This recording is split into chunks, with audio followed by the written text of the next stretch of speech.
Andy, when you were just 9 years old, you wrote yourself a note with two dreams on it. One was to play with Tiger Woods, and the other was to be a professional golfer. What was your initial reaction when you found out you'd be playing with Tiger at the Masters? Yeah, I mean, last year at the USAM, that was a big topic. Everyone knew that, typically the Masters defending champion plays with the USAM champion, and so all week during the USAM is like, what would it mean to win the USAM, get to play with Tiger? As the week went on, thought about it a lot more, and then kind of became reality. What was your first encounter with Tiger as you were at Augusta preparing for round one? Yeah, I've never really talked to him a ton. He came to speak at a junior tournament I played in, stuff like that, but didn't really know him personally. And I had Wednesday night I stayed in the Crow's Nest, did my full warm-up, went to the tee, and I was at the putting green right beside 10T, and he came up and he was like, "What's up, man?" He was like, "Let's go do this thing." And I was like, that's pretty cool. So you were 4 over through your first 4. Do you think playing with Tiger had a little bit to do with that? Was it a little nerve-wracking? Not really. I mean, I was more just amped up to play in a tournament. I hadn't played in a big tournament since the US Open. Definitely had put a lot of pressure on myself going to the Masters, so I knew I needed to play well.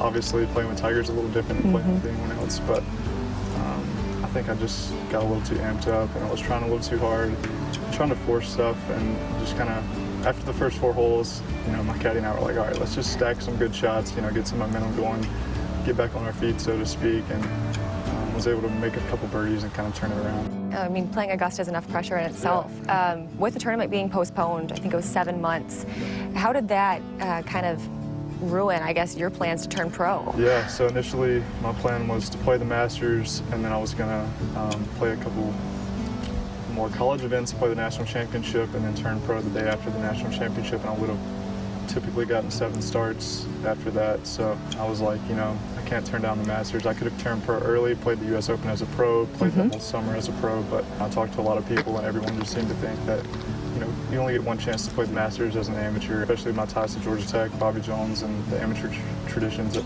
Augusta National. So you were the 2019 U.S. Amateur Champion, just played in the Masters with a low amateur, and you were recently ranked the 4th best player by the World Amateur Golf Ranking. How does that incredible amateur career in just these past 2 years give you confidence heading into your first year as a pro? Yeah, I had a similar junior career. I kind of got to the top of junior golf, and then struggled a little bit my first couple years of college, didn't really play great, kind of really dedicated a whole offseason to getting my short game better, and had a lot of talks with my coach, and it was not what I envisioned my college experience being like, and from then on I played some really good golf, made All-American twice, and just continued to climb through the World Amateur Rankings, and now I felt like I was at the top of amateur golf, and I'm looking to do the same thing in professional golf. I know it's going to be a process, just like junior golf was a process, amateur golf is a process. I know professional golf is going to be a process, but I have a lot of confidence that I think I can get to the top of professional golf if I set my mind to it. Players always talk about having a team of people, a support system, if you will, while you're out there playing on tour. Who will your team be? Yeah, so I just signed with Rock Sports Group. My agent will be Mac Barnhart. He's represented a lot of players. He has a lot of experience. My coach is Tony Ruggiero. I'm still trying to figure out what I'm going to do for training and stuff like that, but I have an accountant. I have a good support system behind me. What will be the difference maker, do you think, in having a successful first season, whether that be fine-tuning your short game like you talked about in college, or ball striking? I know you don't need any help off the tee. I've seen you play plenty of times. I don't think you can ever putt good enough. I think putting is, what makes the difference in winning and losing a lot of times on tour. A guy just gets hot with his putter.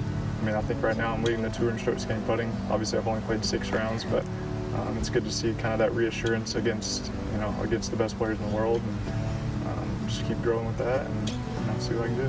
What does your schedule look like for the rest of the season? Yeah, so there's only one more tournament. It's Mayakoba, and I got a sponsor invite there. Okay. So I'll go down there next week and play in that as a pro, and that'll be my pro debut.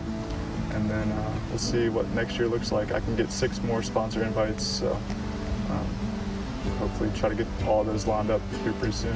You're from a small town in Mississippi, and you grew up playing here at Dancing Rabbit. What has it been like growing up here at the course? Yeah, it's been awesome. A lot of people think, a small town kid from Mississippi, he must have not had, great resources or good places to play, but places like this, Northwood Country Club, we have Country Club of Jackson has a tour event that's only an hour away. Old Waverly's had a U.S. Women's Open.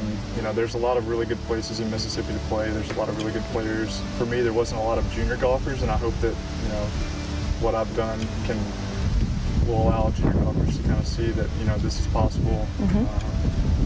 It can be done from a small town in Mississippi, and I'm very grateful to, you know, have opportunities that I've had, and I think places like this have really allowed me to do that.